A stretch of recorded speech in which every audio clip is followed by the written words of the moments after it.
How do you continue to grow a brand in this space confidently, effectively, without slipping into anything showy, shouty, or overly self-promotional?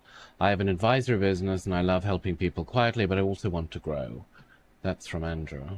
That's a really good question, It is a good actually. question, isn't it? It's also the right question, because I suppose in luxury or advisory work even, once you stop bellowing about how marvelous you are, you've actually lost the room, haven't you? Because the kind of people you're trying to target, they don't particularly trust noise, and that's what you become.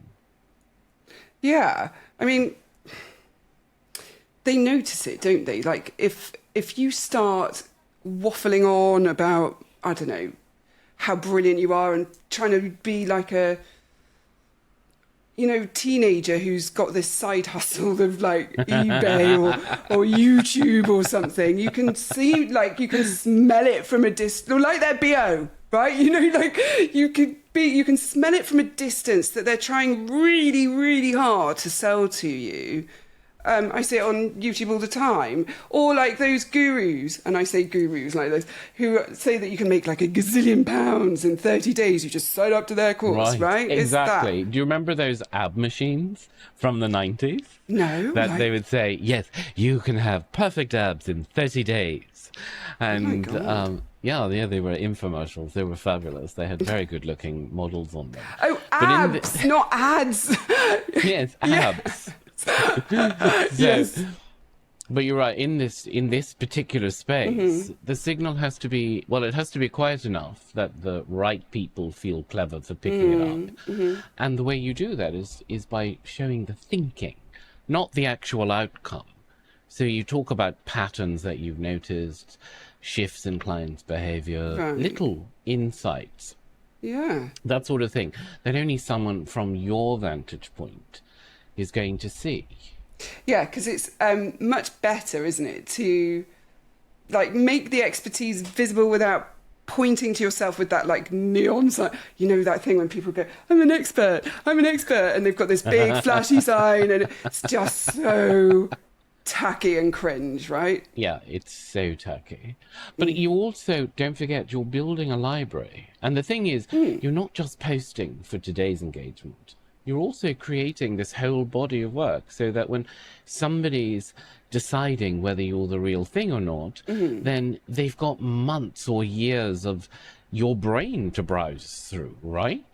Yeah, which is why I think that LinkedIn works really well if you use it properly. And we already know that the people you're actually after rarely comment, but they'll be watching. And then you become the kind of person they've seen or think that you're saying sort of sensible things and interesting things for a like year.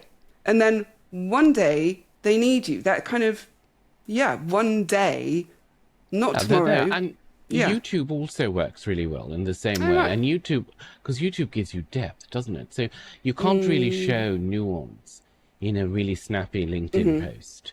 Now, you can get attention with a LinkedIn post, but a 10-minute YouTube video where you break things down, say, for example, why certain pricing structures repel the wealthy, or whatever example it is, that's you demonstrating value without once asking for work and looking desperate and needy, right? Yeah. And actually, I think that's a much better demonstration than here's a client I helped triple their revenue with, which just sounds, again, you just sound like a car salesman, like you're just selling magic beans. It's, yeah. Right? It's Yeah. so true, because the wrong kind of self-promotion is transactional. And it's you saying, I did this for them. I can do this for you. I can. I will. Me, me, me. So many people fall into the trap of making it all about them, when Yeah. the truth is the client actually doesn't care about you. I say this all the time. It's You almost my say it mantra. to me all the time. The client, they care about what you can do for them. Nothing more than that. They don't care that you have, 25,000 awards or that you have 19 million certificates. They care what you can do for them. So it's much better than letting them see how you think, so that they can decide for themselves that you're actually the one, right? Yeah, I mean, it's like quiet selling in a way, right? And it works precisely because it doesn't feel like selling, which is also why you have to keep doing it, even when it feels like no one's paying attention. So, Know because that it's feeling. true, because, the clients, yes, they're watching silently, and it is a pain in the tits that they don't comment because they don't want their name under your post. No. So they're totally ignoring you. Yeah. But they're not, they're watching. Well, I suppose the good thing with that is you can't really kind of fake that kind of credibility. You either have it or don't. And you can either talk about it intelligently week after week after week, building up into that year, or you just run out of material after 3 posts and resort to kind of like, I don't know, inspirational quotes from Pinterest and that, Right, that you kind of see thing. all of the... those posts get a lot of engagement. They're total Hey, nonsense, look, there is but a I mean, place for them, but yeah. no, they're hideous.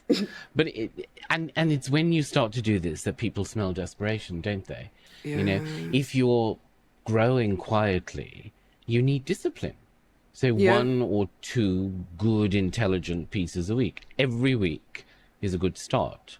Yeah. And over time, it stops being promotion and becomes presence. And it also Yeah. becomes habit, which is great. Yeah, and that's the bit I think that people underestimate, isn't it? Because it's the over time bit.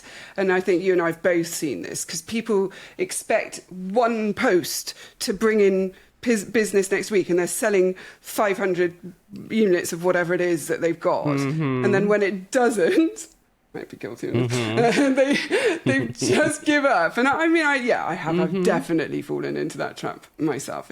Have you? Shh, don't tell anyone. Yeah, I absolutely. mean, I wouldn't let you fall into that trap for long enough for you to be trapped. But it does tell you one thing, though, doesn't it? That they were never serious about brand building in the first place. Because you have to remember, you're not creating a campaign. You're building a reputation. And that's a much, much slower burn because it lasts longer and costs less and constantly hustling. Yeah, and then you're avoiding the other trap, which is looking like you've got too much time on your hands. So Right. you see people in advisory work who are posting like influencers, 3 videos a day, constant selfies, tagging like half the city. And it just screams, I have no clients, right? Yeah, I have no clients whatsoever, my and I'm God. not sure whether I want to be an advisor or an influencer, so I'm just going to do everything. And I mean, that's why I always say the louder someone shouts, the less expensive they usually are. Because, So true. right? Because high net worth clients, they don't want the loudest voice. They want the voice that they've been quietly aware of for years. Yeah, absolutely. And it means you can still have that kind of understated, discreet feel. You're not announcing your every move, like an influencer. You're not telling them every time you go to the loo, but you're not invisible either by doing it that Right, way. precisely. And it's the art of the ability to be seen enough to be remembered, but never so much that people think you're chasing attention. You're not, what's her name? Katie, whatever her name is, with the big bosoms. Katie Price? Yes. Yeah, with the big bosoms. Yeah.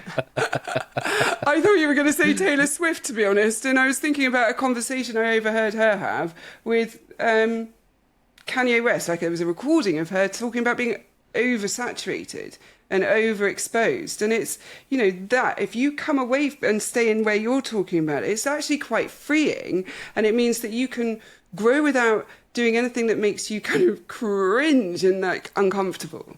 Right. It's just, I suppose, it's about keeping the work visible and consistent, and then let them come to you like a honey trap, almost. Yeah. Yeah.